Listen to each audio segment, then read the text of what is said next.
Ey imtihana çəkilmiş xanım, ya mumtəhənə. Ey sınağa çəkilmiş xanım. İmtəhənəkillahəl-ləzi xaləqəki qəblə ən yəxluqəki. Ey imtihana çəkilmiş xanım, yaradan səni yaratmamışdan öncə, bu dünyadan öncə imtihana çəkdi. Fəvvəcədəki lima imtəhənəki sabirə. Baxdı, gördü səbirlisən.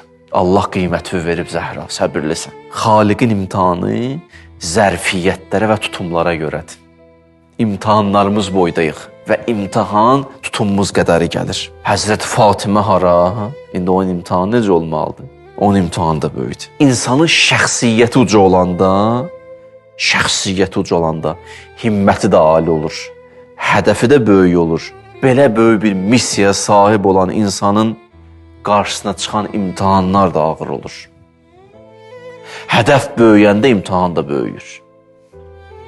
İmtihan hədəfə görədir. Hədəf də şəxsiyyətə uyğun. Adam ruhu böyüyəndə böyük hədəf seçir. Elə ki, böyük hədəf seçir, imtihan da böyük olur.